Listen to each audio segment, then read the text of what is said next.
He's already been dead and it's messed with his head. It's John's post-life crisis. Welcome to John's Post-Life Crisis. I am John Johnston, founder of CornNation.com, your Nebraska Cornhusker site of a highly anticipated Nebraska baseball season since we didn't get anything last year. We got 15 games and everything just kind of abruptly stopped. There was no College World Series, no Big Ten tournament, no fun. I am joined today by Patrick Ebert, Midwest correspondent for D1Baseball, your source for everything college baseball. How you doing, Patrick? Doing great today. How you doing today, John? It's above zero. That's a plus, yes. So, it can't be too bad. I live in Minnesota and we're used to this. So it hasn't kicked our butts like it has those people in Texas. So we're used to it. I'm in Wisconsin right next door, so we're used to this. So you're in the Big Ten area and we're here to talk about Big Ten baseball.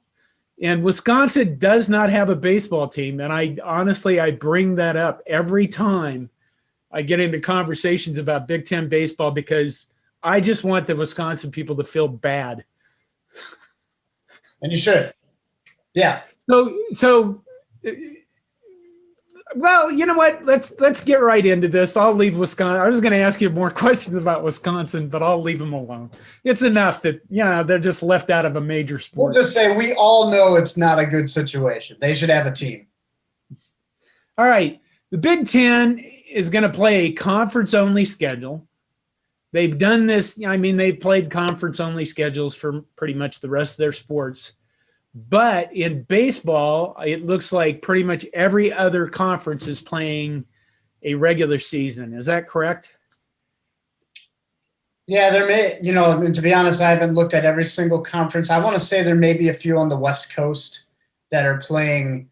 If not, I think there's a couple that are playing just strictly conference. And if not, they're playing a pretty strict regional schedule for the season. And it's going to be somewhat similar in that, they're playing all the same teams. So all the California teams, when they play all the same teams, it's hard to measure, like they're, just how good they are. Right. If teams are just beating up on each other, like the Big Ten is going to end up doing, it pretty much nullifies RPI, which the primary factor of RPI is your opponent's winning percentage and your opponent's winning percentage. So if you're playing all the same teams, you can throw RPI out the window. So everybody else in the nation, for the most part, yes, is trying to do their best to play a, quote unquote regular season. But as here we are at the beginning of the season, and there's already shutdowns left and right. So this is already proving to be more difficult than what we hoped. So what's that? The Big Ten, they're probably the premier conference of basketball. They're maybe second in football to the SEC. Those obviously are the huge sports. But in baseball, they are way down the list, like fifth or sixth at least, behind even smaller leagues that most people don't even pay attention to. If there's no RPI, what's that going to do to the Big Ten overall? When it comes to the NCAA tournament? Yeah, and then for people that don't understand college baseball, there's these different regional advisory committees, and these are made up of coaches from the region that they're the ones that submit their recommendation to the overall selection committee when they're making the picks. Now, historically, the NCAA tournament in college baseball has been largely determined by RPI. The teams with the better RPI are the ones that make it in. I think that's going to have to change this year. You're going to have to rely on those kind of firsthand observations more. You're going to have to do that kind of, the gut feel of a team. It's like whether or not a team truly belongs. Do they pass the eye test, right? Oh my God! It's it's college football playoff time with the eye test thing. Yeah. But and if you look, college basketball got rid of their metric for ranking teams. I don't know. I don't think it was called RPI, but it was something else. But they got rid of that, and I personally think they're much better off for that too, because you do get more of those feels or how good a team actually is, and for the Big Ten specifically, I think this is actually stacking up to be what should be a pretty good year for them, like talent wise. The problem is they can't all win, and another problem is you don't have the Big Ten tournament, which could allow like that one extra team to make it. So. It's going to be a year full of questions without a doubt. Okay, the Big Ten finally released a baseball schedule the past couple of days. Actually, you've looked at the Big Ten schedule. What do you think overall? Yeah, and I think fans and people that cover the sport, were for so long just kind of frustrated that it took so long to get it out. But when it came out, I think it was clear that they put a lot of thought into it, because first of all, like over the first 2 weekends, they're pretty much sending all the teams either to Round Rock, Texas, they're sending to the US Bank Stadium in Minneapolis, or they're sending them to Greenville, South Carolina. So they've established these pods, as they're calling them, for these teams to go to warm weather or domed climates to compete. So that I know from event business that didn't happen overnight. That took a lot of coordination to make that happen. During the course of the season, they will continue these pods. A big part of that is because Wisconsin doesn't have a team, meaning the Big Ten has 13 baseball programs and not 14. If Wisconsin would get a team, it would get that nice even number and make a lot of these problems go away. But, here we are. So they're going to continue to have pods over the course of the season where you have 3 teams playing each other on one weekend. So you'll have, say, like Nebraska, and this isn't an actual series, but you'll have like Nebraska, Iowa, both playing Minnesota in Minneapolis, and they'll each play each other twice. So they'll play 4 games over the weekend, but they'll play each other twice. But they'll still end up playing Minnesota or Michigan, if this was a Nebraska hypothetical. They'll still play those in more traditional series at some other point during the season. So I think that in itself is unique. And again, that planning, took a lot of creativity. No one has a bye. I thought at some point, because of the 13 teams, that someone might have a bye every weekend. That's not going to happen. They start March 5th. They're playing through Memorial Day weekend like they normally do. There's no Big Ten tournament. They're playing 44 games. They're playing 4 games on the weekends. Some weekends, 3 games. No midweek games, no non-conference. So that's how it's going to stack up.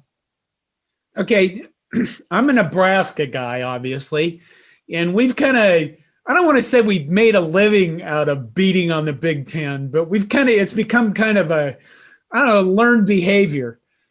So would you basically are standing up for the Big Ten? They did it right with the baseball schedule?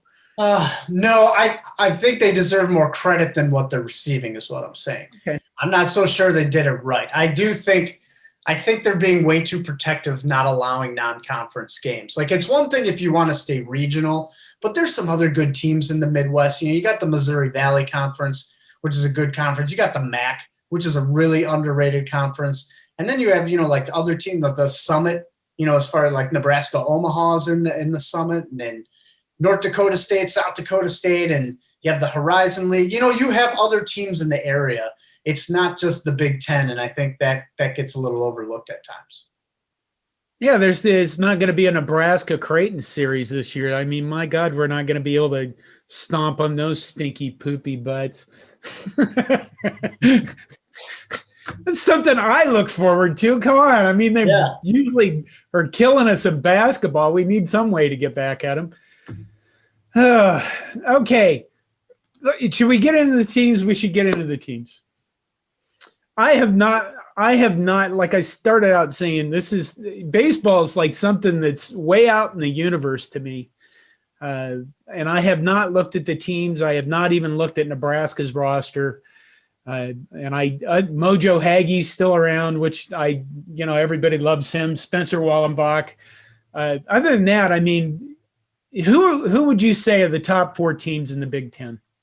Yeah, so the way we have them stacked up, and I work with a guy named Burt Granger. He and I tackle the Midwest together, and he's based out of Ohio, so he kind of gets a better look at those Eastern teams. I get a look at the Western teams, and we do have a fair understanding of the whole league. But number one for us is Michigan. They were the national runner-up 2 years ago. I think they will continue to be really good. They'll continue to have a really good pitching staff. They got some really good transfers in at key positions, shortstop and catcher, to help bolster what was already a good team. Indiana's number 2 for us. They got a guy by the name of Grant Richardson, who's going to be a favorite for the Big Ten Conference Player of the Year this season. Just had a huge season a year ago as a sophomore. Number 3 for us is Maryland. We think they're going to bounce back with a really loud year. They got some really good talent on that team. They got a starting pitcher by the name of Sean Burke, who's like 6'6", 230, throws mid-90s. So that's pretty much all you need to know there. And their first baseman's named Maxwell Costas, and he's also going to have a big year. And then number 4 for us is Ohio State, who we think may have the best collection of arms in the Midwest. And they just go deep. For them, it's a matter of how things shake out. The offense isn't as proven. They have a pretty balanced lineup. But those are the 4 teams that we like the most. Nebraska was not in the top 4.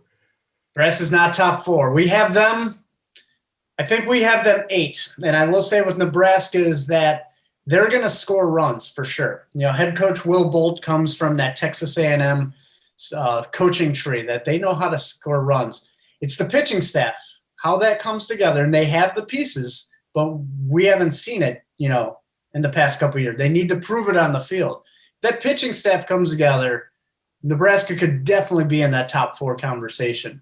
We'd put all the teams that we have ranked, 5, 6, 7, 8, who's Iowa, Illinois, Minnesota, and Nebraska.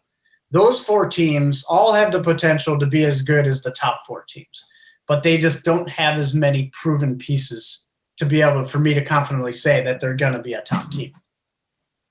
So my understanding about Nebraska, and I said earlier I haven't even looked at the roster, and it's like orbiting somewhere around Mars, is that we have a number of people who they have potential, in quotes, as pitchers, and they look like they might be talented, but again, like you said, nobody knows. Who are the guys that you might look at there as pitchers that are going to be the starters or going to be the top guys for Nebraska? Yeah, it starts with a transfer from New Mexico State. His name is Chance Roach. It's H-R-O-C-H, kind of a unique last name. He was something like 10-1 with an ERA below 3 at New Mexico State, which plays in the WAC, I'm almost positive. And that's unheard of. And that was 2 years ago. So, this guy, he doesn't throw especially hard, but he knows how to command. He knows how to keep the ball down. He knows how to, do all those things that pitchers that have success without the greatest stuff succeed with. So, and that's perfect for Nebraska. Like a guy to come in, Will Bolt and his staff certainly did their homework and deserve a lot of credit for going and getting that guy and getting him up to Lincoln. Cade Povich is another guy. He's a little more proven. He's a guy that's going to get drafted in, the top 3, 5, 7 rounds, somewhere in there. But he throws, low to mid 90s, has good stuff. Shea Shaneman is another guy that's been with the team now and has some success. Colby Gomes, who was a freshman All-American 2 years ago, but he may be in the bullpen. Spencer Schwellenbach, they expect him to actually pitch this year. He's actually supposed to be their closer. He's a guy that can actually get it up to the mid-90s with an absolute hammer breaking ball. And when I talked to Will Bolt in the fall, he didn't even want to restrict Schwellenbach into the closer. Like he said that, we're going to start him in short relief and kind of see where his season goes. I don't want to say he hinted that he could be a starter, but it almost believes like he throws 4 pitches for strikes and he throws mid-90s. That's a guy at the pro level, like he's going to get a chance to start, right? And he also plays shortstop, by the way. So this guy has tremendous talent. Jackson Hallmark's going to be your center fielder this year. He's going to pitch in out of the bullpen a little bit too. So there's a lot of names. There's a lot of guys that are gonna compete for spots and put things together. It's just, a few of those guys stepping up. What do you have in Chance Roach? Is he going to be just as good at Nebraska or close to being as good as he was previously? Is Cade Povich ready to take that next step forward? Just questions like that. And if they're answered mostly in a positive manner, you guys could have a pretty good staff. So we almost, well, I'll go back. What was your reaction to Darin Erstad resigning? Yeah, that's a good question. It's 20 or 30 years ago, it seems like. No, yeah, you're right. So I guess it goes to show, like, doing the college baseball coaching thing isn't as easy as I think what some people think it is, right? Like, you are managing a program for the future. And if you are trying to accomplish overnight success, like just day and night success, you're going to fail.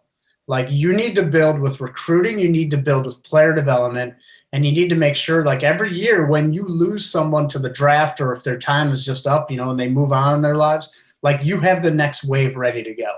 You can't have a gap year. When you have a gap year, I mean, that's when things fall apart. You need to have that consistent pipeline of talent. And if you've been following Nebraska baseball long enough, in the late 90s and early 2000s, when they had Will Bolt, when they had Shane Comine, when they had these other players that took them to 3 College World Series in 4 years or something like that, that didn't happen by accident. That was a program built for sustained success. And I'm not saying Darin Erstad wasn't prepared to do that. I just don't know if he was prepared to be all in for that long haul, or at least not for, I guess, the consequences, off the field. Like, you have to commit your life to this, right? And head coaches, assistant coaches, they all have to go all in with the recruiting, because it's a year-round cycle. When you're not coaching your team, you're out recruiting kids, and you're talking to them and trying to convince them to come to campus. And if I had to guess, that just got to be too much.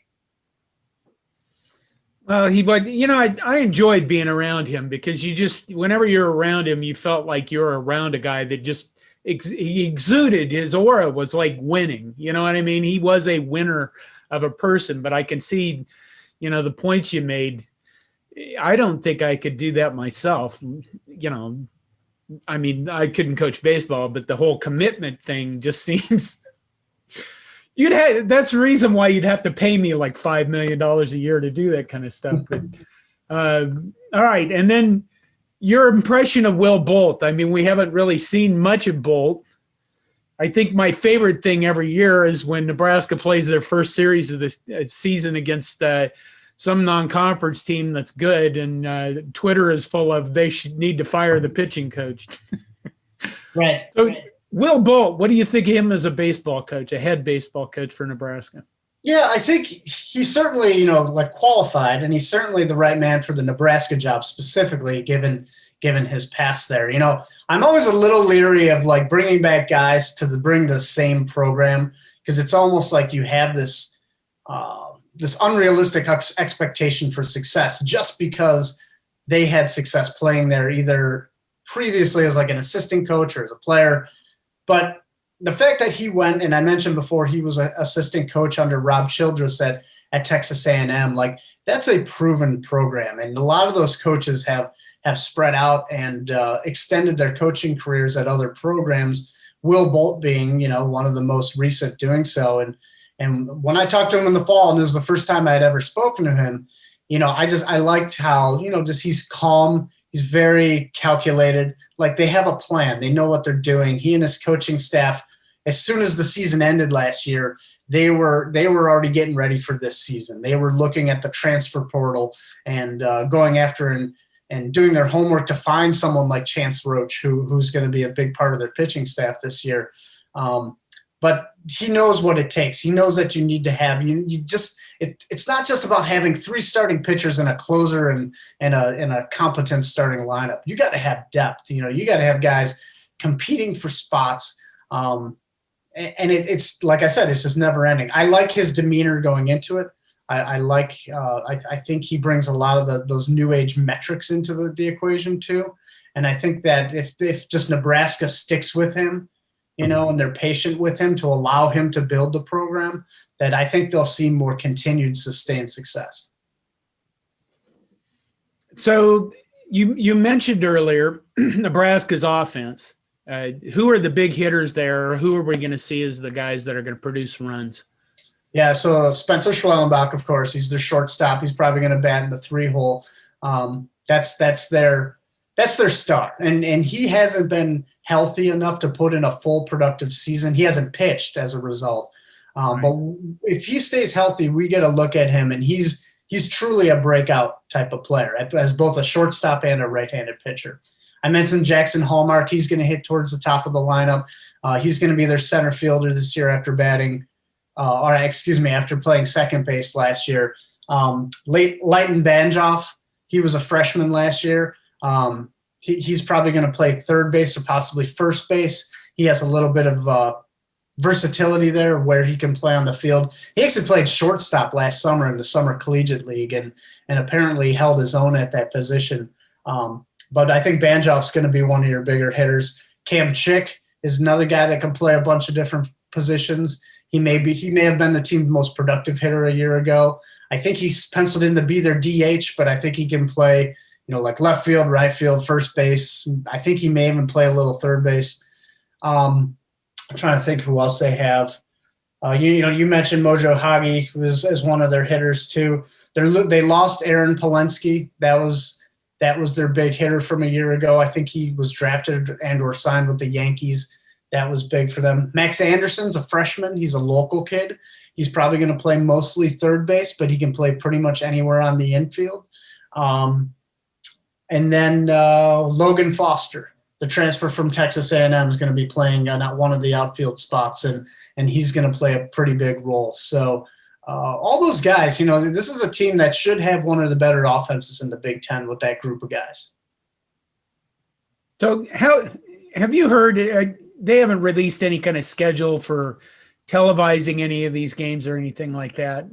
I think they're still trying to work that out, right? Yeah, I haven't seen anything. Yeah. I mean, we're still 2 weeks out from the beginning, so I've already reached out to see if they're going to let media and or scouts in, and they don't know the answer to that. So they are allowing immediate family members. So they basically capped 250 people for games, and that's the players, the coaches on both teams, and then the immediate family members. And then I'm assuming you're going to have a radio team and a TV team possibly. So yeah, we'll see if they let me in. I don't even know yet. So wow. Yeah, I reached out to Nebraska about shooting because I want to I work mostly at home, in IT, and I don't get out at all. I have not literally I made the joke to my wife 2 days ago that I have literally, and I'm not exaggerating, I've worn one pair of pants. One pair of pants since like March, and they're not even getting worn out. You know what I mean? Yeah. So one of the things that they start letting us go to these things is I'm going to have to get used to wearing pants and clothes again. Right. Yeah. that aren't, not sweatpants. Right. So yeah. Pandemic wear. That's what I call it. Yeah. My friend calls. Is there anything else? Is anything else about the Big Ten that I've missed that you want to tell us about baseball? The one thing that just stands out to me is Rutgers. And Rutgers has always kind of been the bottom of the barrel. That's not going to happen this year. Their head coach that they hired, similar situation as Will Bolts, as Steve Owens, and he's going to turn that program around, and they're going to be more competitive, more consistently. I don't think they make the postseason, but they're not going to be the last team in the Big Ten. I can tell you that.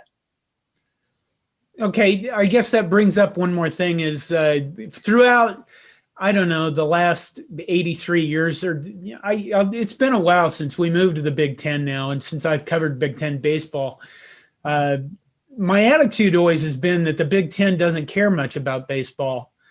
And I think Nebraska fans had the attitude that when we moved in the Big Ten, we just take over the conference.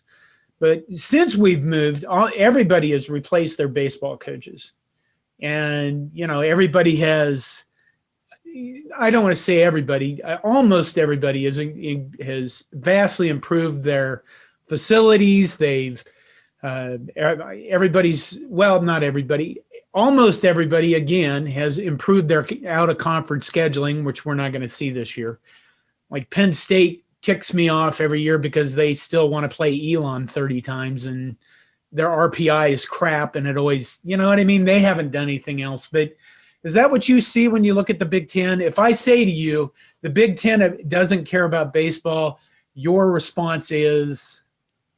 The league doesn't give it as much weight, clearly, as basketball and football.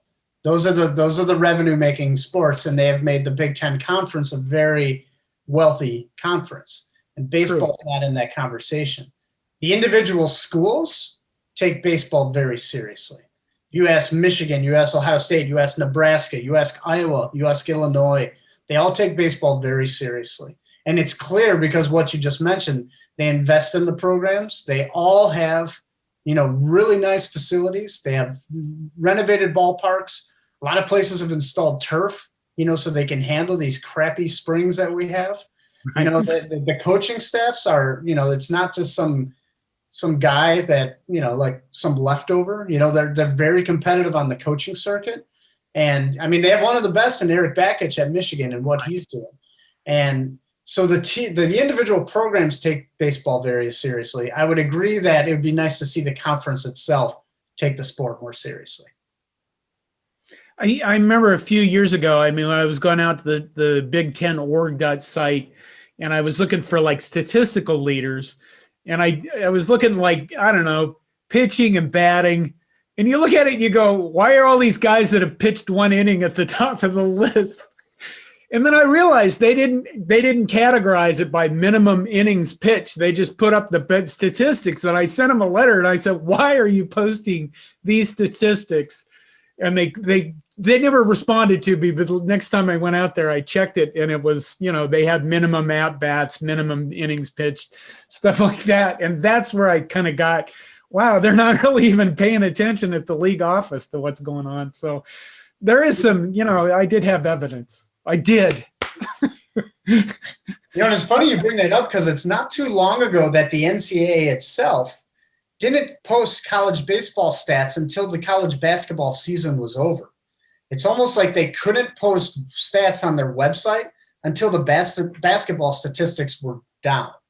And, it just showed like that wasn't that long ago. I want to say 10 years ago or less than 10 years ago, like until – early April, there were no baseball stats on the NCAA.com website. So, and it just shows you the sport as a whole and how it's viewed. And I think that's changed a lot, especially with how ESPN is treating college baseball and the platform that they put it on. And they've definitely elevated mostly SEC, and then somewhat deservingly so.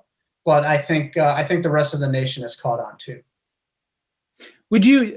Would you say that baseball has risen to the number 3 sport? We got men's football, obviously, way at number 1.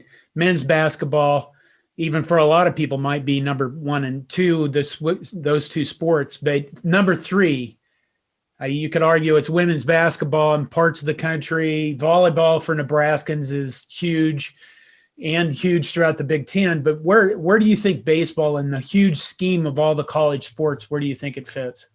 Yeah, I'm sure, and I know like lacrosse is a big deal on the East Coast too. But I'd have to say college baseball. There's nothing like the College World Series in any of the other college sports. So I think I can't imagine it not being college baseball. I will say it's a distance third, Right. But it's still, I think, a firm third. So, yeah. Okay, we'll end with you. If people want to know more about what you do, where do they go and how do they get to your stuff and how do they get to you guys' coverage? And this is where you plug D1Baseball. Yeah. Well, I'll start with D1Baseball. So it's simple. It's D1Baseball.com. And Kendall Rogers, Aaron Fitt are the main two, and Mike Rooney, who I've worked with for quite some time. And there's correspondents that they have all over the nation, Eric Sorensen and Shotgun Spratling and Walter Villa. And, I mentioned Burke Granger, and there's some guys that I'm forgetting. I apologize to them for not saying their names. But, they just cover the game of college baseball like no other outlet. And it's fun to be a part of because of that. So me personally, I also do my own scouting. I also do like graphic design work. I I cover travel team baseball. I have a deep history with that. I do my own stuff on a site called thegrindbaseball.com. My contacts info is on there. Samples of my work, my writing, my design, my whatever it is, I try to cover it. So I do it in a variety of ways. So I always like talking baseball with you and other people. So I just encourage people to reach out and contact me, and hopefully we can start up a new conversation. That's a good ending, and I'm not great at endings. So we're going to end there. This has been John's Post-Life Crisis with Patrick Ebert of D1Baseball. Go Big Red, and I hope we have a baseball season that is kind of actually a season. We don't get what we got with our basketball team, where they didn't get to play for 30 days and then they come back and get destroyed. Anyway, thanks for listening. Go Big Red. Take care of yourselves. All right.